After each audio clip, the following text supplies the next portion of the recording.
Octubre 15. Confianza a través del sufrimiento. Pero recuerden los días pasados, cuando después de haber sido iluminados, ustedes soportaron una gran lucha de padecimientos. Por una parte, siendo hechos un espectáculo público en oprobios y aflicciones, y por otra, siendo compañeros de los que eran tratados así, porque tuvieron compasión de los prisioneros y aceptaron con gozo el despojo de sus bienes, sabiendo que tienen para ustedes mismos una mejor y más duradera posesión. Por tanto, no desechen su confianza, la cual tiene gran recompensa. Hebreos 10, del 32 al 35.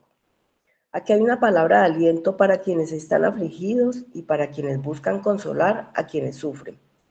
Quizás tú o alguien que conoces haya enfrentado una tragedia personal recientemente. Quizás hayas perdido a un ser querido y el dolor de la pérdida sea tan grande, tan abrumador, que estés listo para renunciar. Quizás te sienta impotente y agobiado al ver a tu hermano o hermana en Cristo recorrer el doloroso camino del sufrimiento. El sufrimiento prolongado e intenso a menudo nos hace cuestionar nuestra fe y compromiso, pero el autor de Hebreo nos anima a permanecer firmes al recordar nuestra resistencia a través de dificultades pasadas. Recuerden, dice, los días pasados, cuando después de haber sido iluminados, ustedes soportaron una gran lucha de padecimientos. Hebreos 10:32. Y a la luz de este recuerdo, también debemos evitar la tentación de desechar la confianza. Versículo 35. Sabiendo que nuestra perseverancia será grandemente recompensada.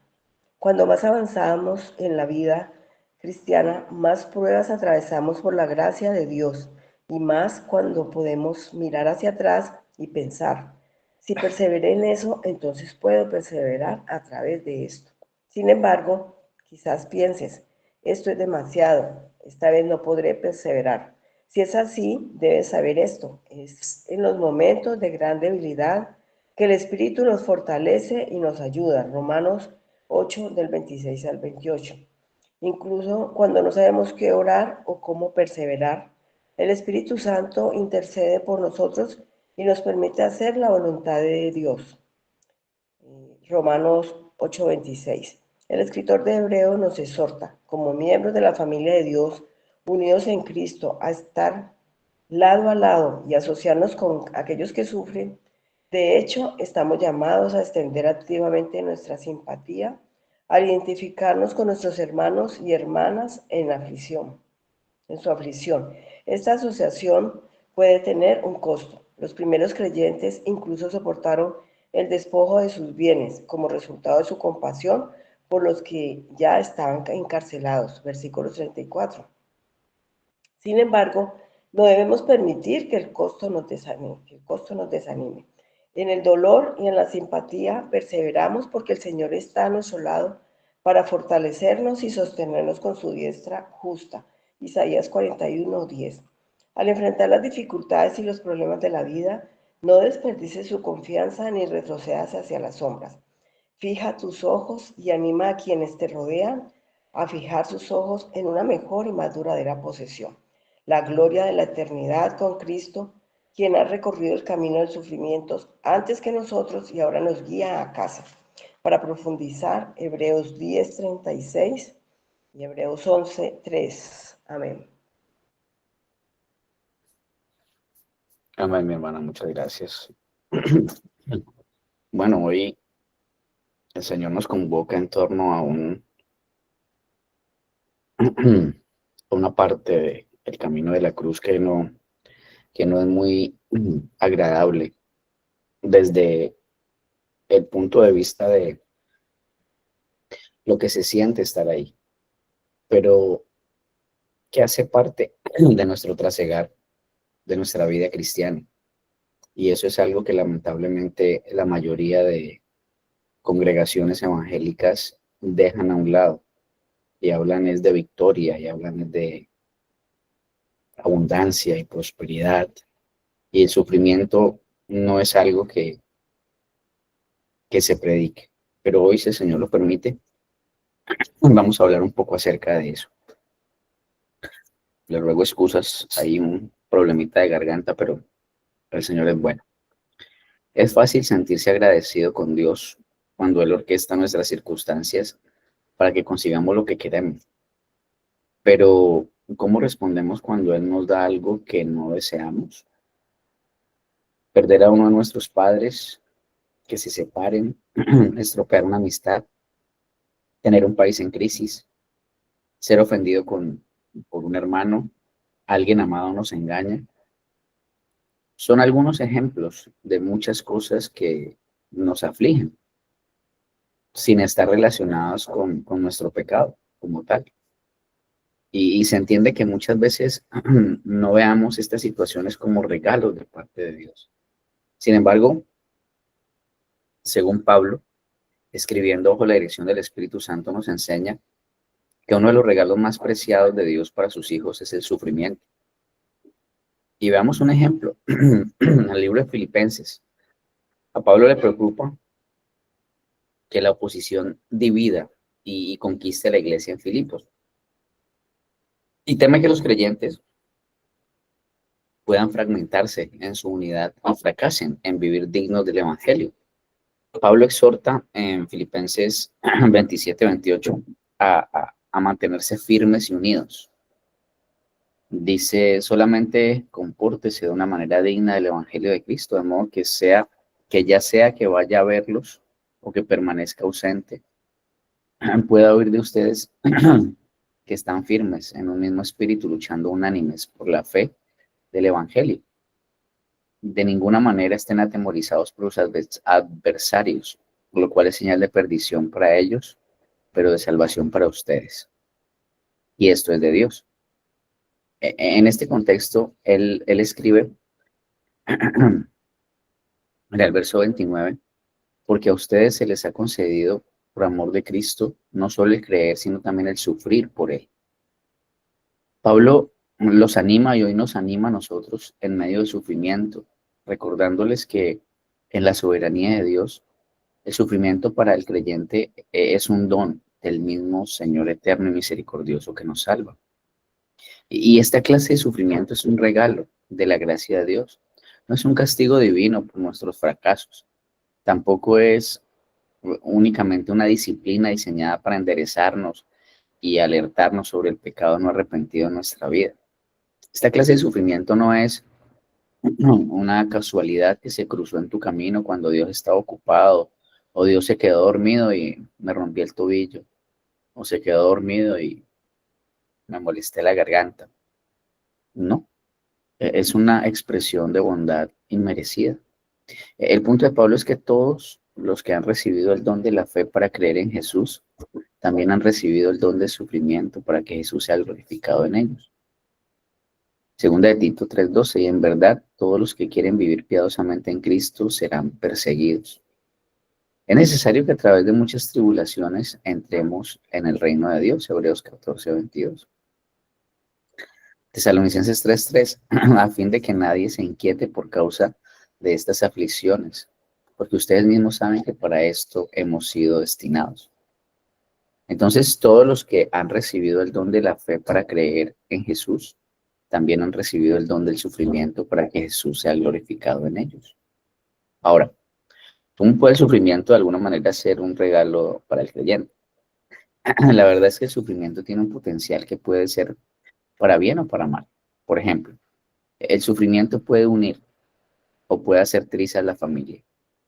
Puede incentivar nuestra confianza en el Señor o puede sembrar la duda, amargura e ira hacia Dios. Y cuando Él ordena sufrimiento en nuestras vidas, su propósito es para nuestro máximo bien. Y Romanos 8:28 nos devela esta verdad. Sabemos que para los que aman a Dios, todas las cosas cooperan para bien. Y esto es para los que son llamados conforme a su propósito. Charles Spurgeon decía que el mismo sol que endurece el barro es el mismo sol que derrite la cera. Las pruebas y tribulaciones que endurecen a algunos haciéndolos insensibles al amor de Dios, pueden derretir a otros enseñándoles paciencia y resistencia. Esto construye nuestro carácter y nos hace más sensibles a la bondad, a la bondad del Señor. Entonces, si estamos en Cristo, podemos saber que el sufrimiento es un regalo con el propósito de ayudarnos a conformarnos más a su imagen. Por tanto, este es un hermoso principio clave en la vida cristiana. Debemos dar gracias a Dios por el sufrimiento, por el que puede hacer a través del dolor en nuestras vidas. Dice en 1 Tesalonicenses 5, den gracias en todo, porque esta es la voluntad de Dios para ustedes en Cristo. Debo agradecer que un familiar se murió. Pues inmediatamente eh, creo que nadie lo haría, pero evidentemente en algún momento de la meditación, en el transcurso de esos eventos, vamos a llegar como creyentes a ese momento. Eh, de hecho, ayer, por ejemplo, estaba escuchando a la esposa de Charlie Kirk. Él fue homenajeado, ayer fue su cumpleaños. Bueno, sería su cumpleaños. Y habló y dijo que esa situación, a pesar de ser tan dolorosa para ella, para su familia y para muchos, había sido para bien, porque había avivado algo que estaba dormido en muchas personas. Entonces, evidentemente no en el día, no durante el funeral, no durante, pero en los días posteriores, el Señor nos consuela y nos lleva a estos lugares en donde podemos dar gracias a Dios en todo y por todo. Y debemos tener mucho cuidado cuando nosotros vayamos a estar en una situación de irle a tirar Romanos 8:28 en medio del funeral a alguien. O sea, que el Señor nos ayude a tener timing, dirían acá los americanos, el momento, el lugar. Hay veces que solamente hay que callar y prestar el hombro para que la otra persona llore y en algún momento poder hablar de estas cosas. Pero evidentemente el Señor nos lleva allá. Entonces, no hay un valor intrínseco en las dificultades. Dios no pretende que disfrutemos del dolor o pretendamos que el mal es bueno, pero nuestro dolor no se escapa de la voluntad de Dios. Y si estamos en Cristo, podemos saber que el sufrimiento es un regalo con el propósito de ayudarnos a conformarnos más a su imagen. Dios es soberano sobre el sufrimiento y la muerte. De hecho, en ocasiones Él nos llama a sufrir e incluso a morir. A lo largo de la Escritura encontramos personas cuyo sufrimiento fue el vehículo necesario porque el Dios Todopoderoso pudo cumplir su propósito. Eh, Hay una frase de Herman Melville, el que escribió Moby Dick, que dice que hasta que aprendamos que una aflicción supera 1000 alegrías, nunca entenderemos lo que el cristianismo está tratando de hacernos. Y no es simplemente algo pesimista, sino que está haciendo eco de un sentimiento que encontramos a lo largo y ancho de la Escritura. Por ejemplo, Eclesiastés, en el capítulo 7, declara que es mejor ir a la casa del luto que a la casa del banquete.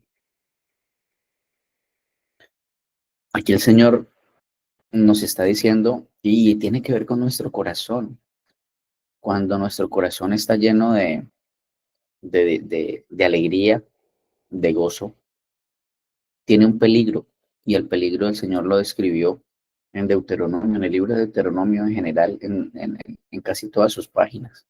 Y le decía al pueblo de Israel, cuando llegues a esta tierra donde fluye leche y miel, no te olvides quién te provee la leche y la miel. Que tu corazón no vaya a decir, ¿quién es Dios? Si esto lo conseguí con mi propio esfuerzo.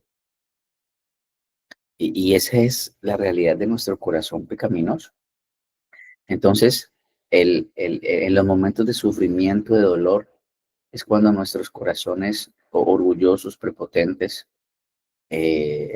pueden ir a postrarse delante del único y verdadero Dios.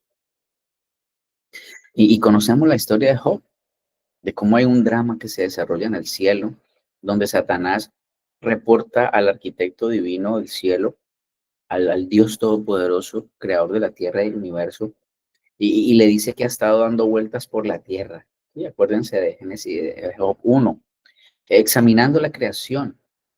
Y él como que viene de vuelta y muestra cierta alegría porque ha descubierto que abajo, en el planeta,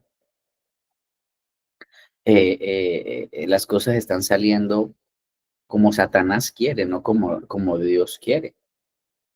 Y entonces es como si dijera, mira, toda esa gente allá abajo los tengo en el bolsillo, están haciendo lo que yo quiero. Nadie te está escuchando, nadie te está prestando atención en tus leyes ni nada de eso. Y Dios le dice, espérate, espérate, para. ¿Has considerado a mi siervo Job? Y Satanás dice, pues claro, claro, claro, lo he visto, pues te obedece, él es honesto, es recto. ¿Y por qué no ha de servirte? Pues si acaso te sirve en balde. Mira lo que tú has hecho, lo has prosperado, le has puesto un cerco alrededor, le has dado todo lo que un hombre pudiera desear. Él dijo, dámelo a mí, déjame infligirle dolor sobre su vida y veremos por cuánto tiempo te será fiel. Bueno, ustedes conocen toda la historia, todas las aflicciones por las que pasó Job. Sus propiedades, ruina financiera, su familia, es afligido con enfermedades incurables que son dolorosas. En medio de toda esta experiencia, Job es tentado para maldecir a Dios. De hecho, en medio del sufrimiento, aún su esposa le dice, mira, grítale y maldice a Dios y muérete. Y Job tenía mucho más que paciencia. Job tuvo una comprensión y una confianza en Dios, aun cuando él estaba siendo remecido, estaba siendo golpeado hasta los mismos cimientos de su ser. Nosotros sabemos que lo peor que le pasó a Job es que en medio de sus sufrimientos, cuando buscó a sus amigos por consuelo, sus amigos no vinieron a darle consuelo, sino a acusarlo. Fueron como esos teólogos, eh, como dijera yo, esos teólogos de fariseos, fariseos. Nunca hemos visto a una persona sufrir como tú has sufrido. Y eso solo puede significar una cosa. Tú eres el más miserable pecador de este planeta. Y esta parte la conocen muy bien los del Evangelio de la Prosperidad, porque con todos eh, esas promesas y todo ese dinero que le piden a la gente y al final no les sale lo que ellos prometen, pues sacan esta carta. Es que tienes un pecado oculto y por eso es que no, ese pacto que hiciste, por eso no funciona. Entonces, en este orden de ideas, eh, ellos dicen, no, pues la razón por el sufrimiento eh, es, es la maldad. Esa es la respuesta de estos super megateólogos. Y, y quieres saber por qué hay dolor en el mundo, quieres saber por qué hay sufrimiento, quieres saber por qué hay muerte. Lo que la Biblia dice es que la razón por la que estas cosas afligen la raza humana es porque la raza humana está caída. Ahora, lo que los amigos de Job hicieron fue que le dijeron, bueno, si la razón por la que hay dolor y sufrimiento y muerte en el mundo es porque hay pecado en el mundo, entonces debe haber una ecuación matemática, si 1 más 1, 2 más 2, directa en este grado de sufrimiento. Y es debido a que estás viviendo una vida pecaminosa. Y ellos nunca leyeron a David cuando dijo, ¿cómo es posible que el malvado prospere y el recto sufra? Aquí hay como una dicotomía, aquí hay como una cosa extraña. Entonces los amigos de Job vinieron y le dijeron, Job, tiene que haber algunos pecados no confesados en tu vida. Y esto realmente no fue mucho consuelo. Hasta que finalmente Job se volvió a Dios y experimentó toda una montaña rusa de emociones, aún con Dios. Él luchó con Dios, él le gritó a Dios, se enojó con Dios, le temió a Dios. Él no sabía si es que tenía que arrepentirse o regocijarse o qué hacer en medio de su dolor. No sé lo que está pasando, dijo. Dios, por favor, ¿me explicarías por qué estoy pasando por todo este sufrimiento? Y mira lo que pasó. Dios descendió y dijo, bueno, escucha, hay tres razones por las cuales estás sufriendo. Se debe a que le gritaste a tu esposa la semana pasada, se debe a que robaste algunos tomates del huerto de tu vecino. No, no, no, eso no dijo el Señor. Él no dijo nunca que era por el pecado.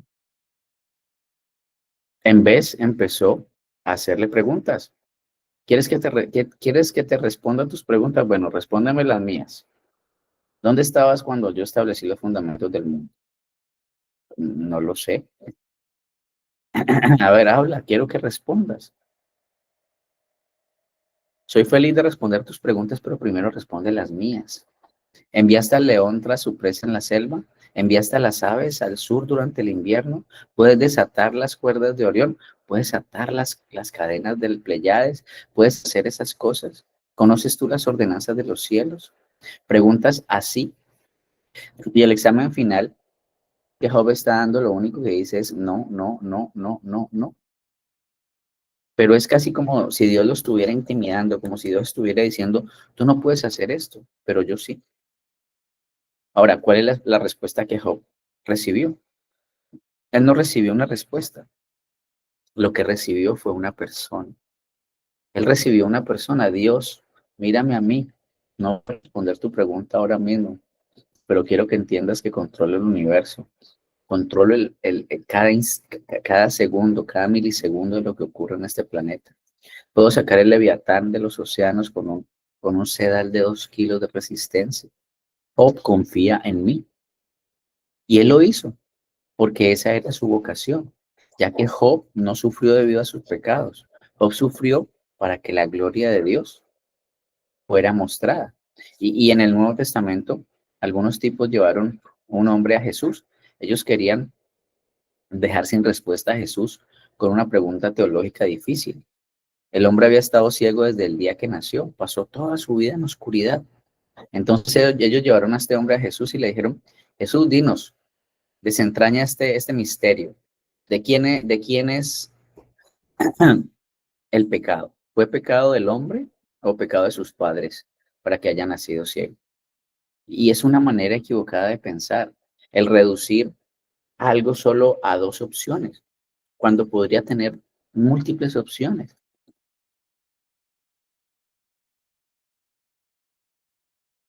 Pero esta gente vino a Jesús y el hombre está ciego y tiene que haber una razón para su ceguera, ya sea porque es un pecador y Dios lo afligió, o a sus padres que eran pecadores y por lo tanto él nació así. Y esa es justamente la pregunta que llevaron a Jesús. Y Jesús, obviamente Dios hecho hombre, pues les dijo, ninguno pecó, este hombre nació ciego para que las obras de Dios se manifiesten en él. Nació ciego, mi hermano, mi hermana, para que la majestad de Dios sea evidente. ¿Crees que este hombre hubiera soñado alguna vez que 2000 años después de su encuentro con Jesús habría gente reunida escuchando acerca de él? ¿Crees que este hombre hoy en día pudiera regocijarse en su ceguera? ¿Estaría feliz de regresar a este planeta y pasar 40, 50 años ciego para que después se mostraran la magnificencia y el poder de Dios en su vida? Pero él no lo sabía. La mayoría de nosotros no vemos la razón para nuestro sufrimiento en este mundo, pero el mensaje de la Escritura es que Dios está por encima de todo sufrimiento humano y que es una vocación divina. Hermano, aquí vinimos a sufrir mayormente.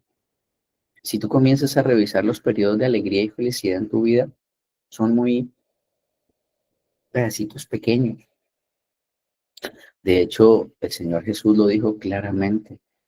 En este mundo tendrás aflicción, pero confía que yo he vencido al mundo.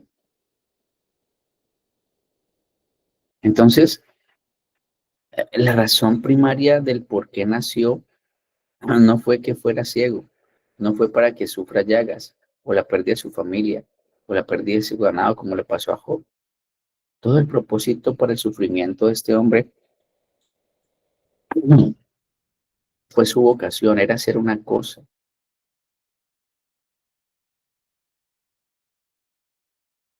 era morir, porque uno vino perfecto, cuyo único objetivo era ir a la cruz. Nació para ser acabado en la cruz. Ese fue su propósito. Cuando alguien dice que nadie me entiende, mi hermano, hermana, Jesús te entiende. Jesús sabe por lo que tú estás pasando, porque Él lo vivió, Él lo sufrió. Dice en Mateo capítulo 26, 36. Entonces Jesús llegó con ellos a un lugar que se llama Getsemaní y dijo a sus discípulos: sentaos aquí mientras yo voy allá y oro. Y tomando consigo a Pedro y a los dos hijos de Zebedeo, comenzó a entristecerse, a angustiarse. Entonces les dijo: mi alma está muy afligida hasta el punto de la muerte. Quédense aquí y velen conmigo. Esta es la pasión de Cristo, mi hermano. Este es el gran sufrimiento. Tenemos un Dios que no es ajeno a nuestro dolor, porque Él lo vivió. Él lo vivió. La vocación de Cristo, desde el mismo momento que nació, fue llamado por Dios a sufrir y a morir. Y recuerdan a su madre María cuando Jesús era solo un bebé y María y José llevaron a Jesús al templo para la circuncisión y allí se encontraron con una vieja profetisa y con el viejo profeta, al que Dios le había dicho que no moriría hasta que viera al Mesías. Y cuando este Mesías, perdón, este profeta vio al Mesías, él dijo: ahora, Señor, permite que tu siervo se vaya en paz, porque han visto mis ojos la gloria de Israel.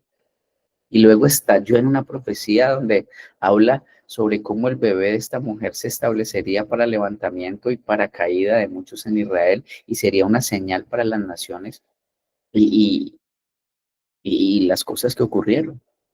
Entonces, al mismo inicio de la vida de Jesús, este antiguo profeta dijo que una espada le iba a traspasar el alma. El anuncio de la Madre de Cristo en sus 2 primeras semanas de vida era que el niño estaba destinado a la muerte y al sufrimiento. Ahora, no sabemos en qué punto del desarrollo de la conciencia de Jesús él estuvo totalmente consciente de su vocación. Sabemos que cuando tuvo 12 años fue a Jerusalén, que estuvo maravillando a los doctores en el templo y sus padres lo echaron de menos y estuvieron muy preocupados por él. Pero, perdón, pero, eh, pero ellos pensaron que lo habían perdido y se apresuraron a regresar y encontraron a Jesús hablando con los teólogos en el templo. Y los maravilló a todos con su conocimiento y ellos regañaron a su hijo y le dijeron: ¿qué estás haciendo? Te hemos buscado por todas partes, nos has causado gran preocupación. Y él les dijo: ¿no saben que debo ocuparme de los asuntos de mi padre? Él en este momento ya sabía, pero ¿cuáles eran esos asuntos? No fue sino hasta que tuvo 30 años que empezó su ministerio público y mantuvo cierto perfil bajo. Jesús no salió corriendo y mostró su poder de una vez y a todos. En una ocasión se apartó a un lado con los discípulos y los reunió alrededor, a Pedro, Jacobo y a Juan. Y les dijo: ahora, díganme ahora, ustedes que van de un lado a otro, ¿qué la gente dice de mí? ¿Quién dicen que soy yo? Y los discípulos empezaron a responder. Y algunos dijeron que eres un profeta increíble, otros que eres Elías, algunos que eres Juan el Bautista. Y finalmente Jesús les dice: bueno, ¿y ustedes quién creen que soy yo? Y Pedro, que más adelante lo iba a negar, dijo: tú eres el Cristo, el Hijo del Dios viviente. Es más, ni siquiera más adelante, ahí despuesito ocurrió algo bien interesante. Pero en este momento dijo: tú eres el Cristo, el Hijo del Dios viviente. Tú eres el Mesías. Bienaventurado eres Simón, hijo de Jonás, porque esto no te lo reveló carne ni sangre. Es decir, sin ayuda del Santo Espíritu de Dios, no habrías podido saber. Y eso es sumamente importante, entender y recordar que sin ayuda del Espíritu Santo ningún ser humano puede saber quién es Cristo, puede reconocer a Cristo como realmente es. Entonces, hermano, Jesús vino a sufrir. Jesús nació para sufrir. De hecho, cuando estaba en la cruz, todo nuestras enfermedades, todo nuestro dolor, todas nuestras penas, toda nuestra tristeza, además obviamente de todo nuestro pecado, cayó sobre él. No fue solamente el pecado que cargó, cargó nuestros dolores, cargó nuestros sufrimientos, cargó nuestras penas. Todo el dolor que está debajo del cielo fue puesto sobre él y al mismo tiempo. Esa fue su vocación desde el principio de su vida. Y no es de extrañar entonces que cuando entró al jardín y se retiró para orar, él dijo, Padre mío, si es posible, pasa de mí esta copa. Ciertamente no quiero ser voluntario para beber una copa como esta y no quiero ser voluntario para contraer alguna enfermedad terrible. Hermano, cuando estaba en la cruz, todo el cáncer, todo el SIDA, todos los venerias, todo cayó sobre él, mi hermano. Que podamos ver el panorama mucho más grande. Aquellos de nosotros que padecemos enfermedades muy difíciles, estoy seguro que no fueron voluntarios para esto. Y han gritado muchas veces, como Cristo, por favor, deja pasar de mí esta copa. Sin embargo, que no se haga mi voluntad, sino la tuya. Y Dios le respondió, te la bebes toda, porque esa es tu vocación, para eso naciste. Tú dijiste bien, si eso es lo que quieres, entonces la beberé. Él no fue riendo y bailando a la cruz, él no fue gritando a la cruz, pero la única forma en que pudo soportar lo que soportó fue entendiendo lo que tenía que hacer. Y mi hermano, no fue Satanás que lo puso allí, no fue la casualidad que lo puso allí, no fue el pecado y la hostilidad de las personas. No, él fue puesto allí por el Padre y toda la ira de Dios cayó sobre él. Repito, no solamente fue el pecado que cargó, sino cada una de las enfermedades, cada una. Ponle el nombre que tú quieras. Allí en la cruz fue puesta. Todo el sufrimiento, todo el dolor, ponle el nombre que tú quieras. Allí fue puesto en la cruz. Allí fue puesto en la cruz y fue consumado a través de su dolor, a través de su pena y finalmente a través del derramamiento de su sangre. Entonces, ¿por qué os es necesaria la paciencia para que, habiendo hecho la voluntad de Dios, obtengáis la promesa? Hebreos 10:36. Por la fe entendemos haber sido constituido el universo por la palabra de Dios, de modo que lo que se ve fue hecho de lo que no se veía. Mi hermano, Dios nos ha llamado a sufrir. Y esto no es una declaración de tristeza, de dolor, no. Esta es una declaración de alegría y de gozo, porque todo nuestro sufrimiento está bajo su control y es para su gloria, es para que las maravillosas obras de Él se puedan ver, es para que tú crezcas cada día más a la imagen de Cristo. Y cierro con esto, 2 Corintios 1:3-7. Bendito sea el Padre de nuestro Señor Jesucristo, Padre de misericordias y Dios de toda consolación, el cual nos consuela en todas nuestras tribulaciones, para que podamos también nosotros consolar a los que están en cualquier tribulación, por medio de la consolación con la que nosotros somos consolados por Dios. Porque de la misma manera que abundan en nosotros las aflicciones de Cristo, así abunda también por el mismo Cristo nuestra consolación. Pero si somos atribulados, es para vuestra consolación y salvación. O si somos consolados, es para vuestra consolación y salvación, la cual se opera en sufrir las mismas aflicciones que nosotros también padecemos. Y nuestra esperanza respecto de vosotros es firme, pues sabemos que así como sois compañeros en las aflicciones, también sois compañeros en la consolación.